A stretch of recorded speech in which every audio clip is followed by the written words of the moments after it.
Bonjour, aujourd'hui on va parler portrait de face.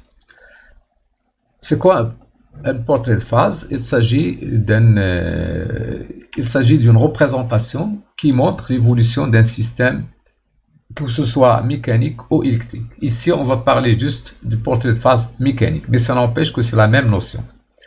Pour simplifier, on va considérer un système à un degré de liberté. C'est-à-dire quoi? C'est-à-dire un système qui sera décrit par une seule coordonnée, telle que par exemple x ou bien θ. D'accord?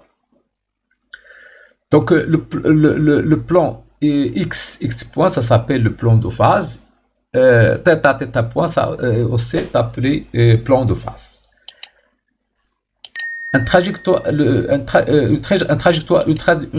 de phase, c'est quoi? C'est une courbe qui est orientée, comme ici, il est orienté, et qui est décrite au cours du temps par un point d'abscisse x et par d'ordonnée x point.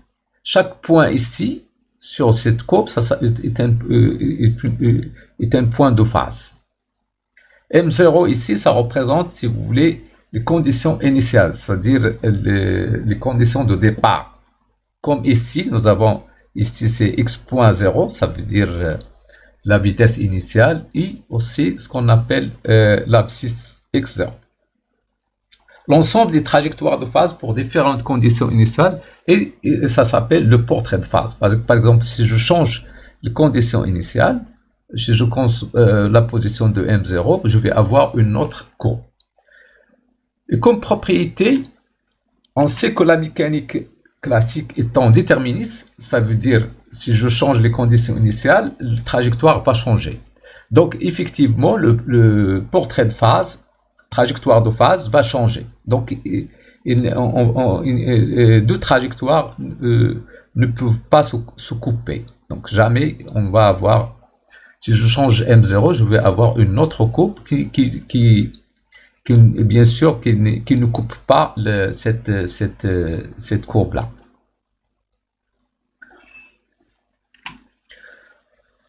Pourquoi cette courbe est comme ça? Pourquoi le sens d'évolution est ici dans le sens d'horaire? Si je considère par exemple le cas où x point est positif, ça veut dire quoi x point positif? Ça veut dire la dérivée de x est positive. Si la dérivée est positive, ça veut dire x augmente dans le temps. Si x augmente dans le temps, c'est-à-dire que forcément, je vais avoir ce sens-là, parce que je vais aller dans le sens où x augmente. Maintenant, si je considère le cas où x point est négatif, ça veut dire que je me retrouve ici. Si x point est négatif, ça veut dire la dérivée de x est négative, ça veut dire x diminue dans le temps, donc forcément je dois continuer dans ce sens-là.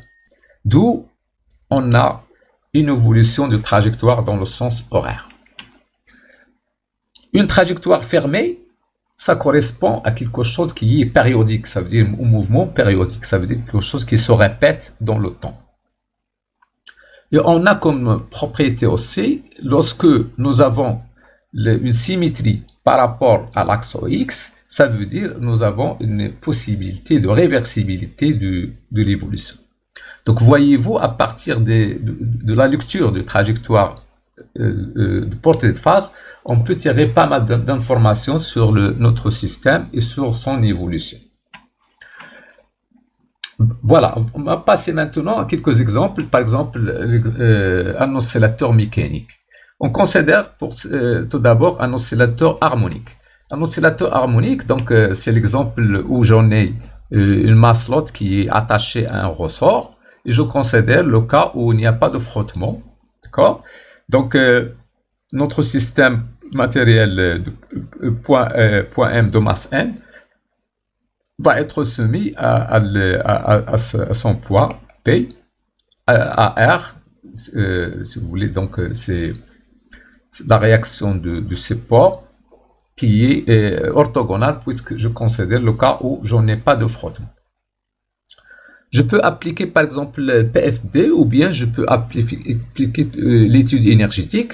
Donc on va traiter l'étude énergétique. Donc c'est un système où il n'y a pas de frottement, c'est un système conservatif, donc l'énergie mécanique va conserver, donc l'énergie mécanique est donnée par l'énergie cinétique plus l'énergie potentielle, 1 demi m x point au carré plus 1 demi k x carré, donc si je dérive une constante, puisque je me retrouve devant un système conservatif, donc je vais trouver l'équation différentielle.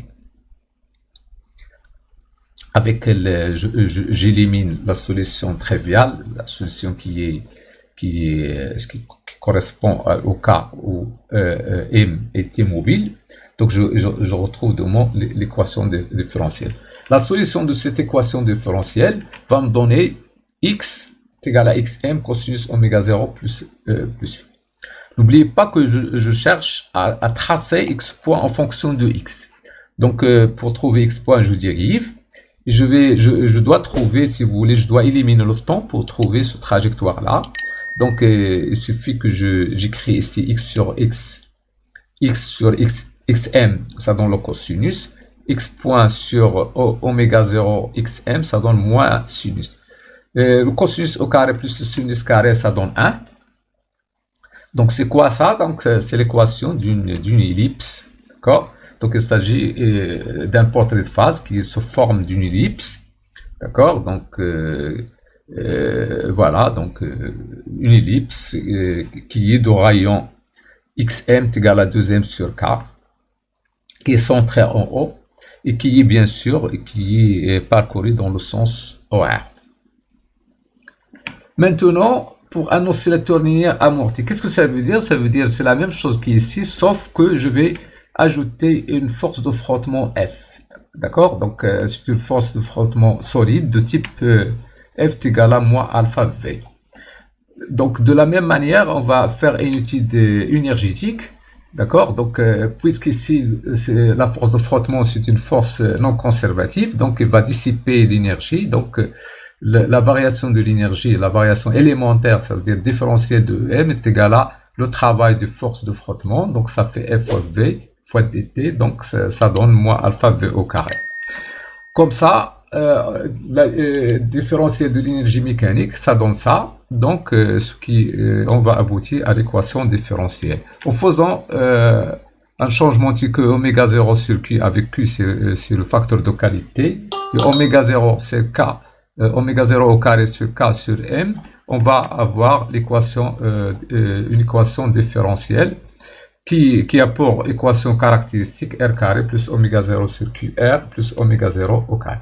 Donc, pour résoudre cette équation caractéristique, on calcule le discriminant delta et on va avoir trois régimes. D'accord? Donc, ce sont des fameux régimes qui sont déjà vus en électronique.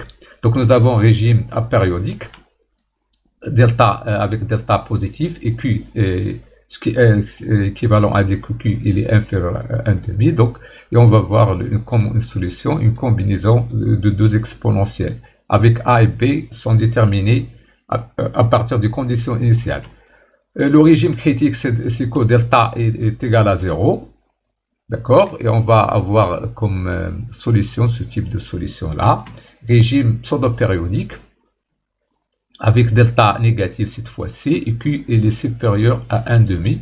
Donc, on va avoir comme solution un cosinus fois l'exponentielle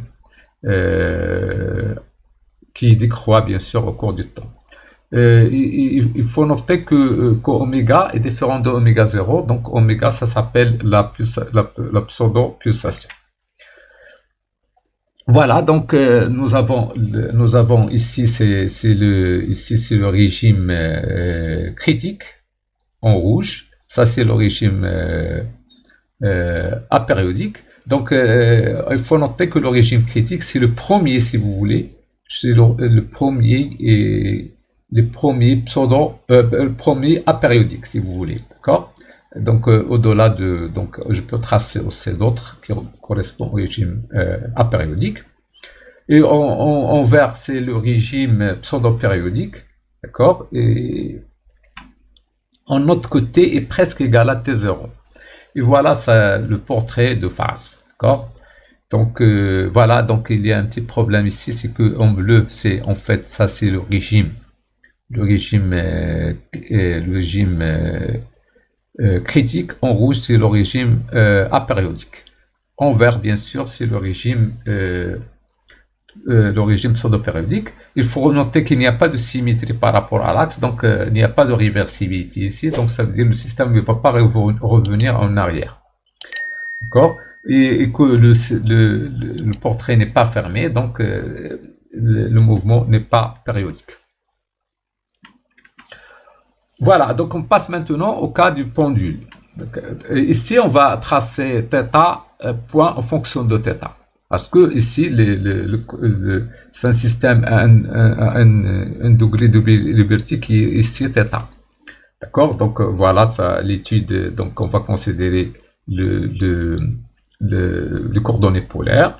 Et on va prendre notre système, ces points. Ça sont les forces P et T. On considère qu'il n'y a pas de dissipation d'énergie. On va utiliser la conservation de l'énergie, donc c'est-à-dire l'étude énergétique. On détermine l'énergie potentielle en considérant que pour θ égale à 0, ou bien pour x égale à 0, pour θ égale à 0, ça veut dire pour x est égal à L, on va avoir l'énergie potentielle nulle. Donc on détermine la constante, c'est ça l'énergie potentielle. Donc l'énergie mécanique, c'est la somme de l'énergie cinétique plus l'énergie potentielle. D'accord? Donc puisque c'est une constante, en dérivant la constante, on va trouver l'équation différentielle. Il se trouve ici que notre équation différentielle n'est pas linéaire, puisque on n'a pas ici θ, mais sinus θ. Donc c'est une équation non linéaire. Voilà, donc il y a plusieurs cas à considérer. Donc au cas d'énergie, si l'énergie mécanique est très grande devant 2mgl, c'est ça en vert. Voilà, donc on a 7 cas à considérer. Pour l'énergie, le portrait de phase qui correspond à chacune des cas. Voilà, donc en vert, ici c'est une diffusion, même en rouge c'est une diffusion. Ici on a ce qu'on appelle une séparatrice, ici et là. D'accord? Pour avoir quelque chose de périodique, il faut se placer ou bien ici, c'est un système lié, ou bien ici, on va voir ce cas-là. Le point A ici, qui correspond à θ max, c'est ici, on perd. D'accord? Voilà, donc pour différents cas d'énergie, on a son portrait de phase qui correspond. Et voilà l'évolution temporelle. Donc ici nous avons diffusion, ici comme ici diffusion. D'accord? Ici donc c'est harmonique.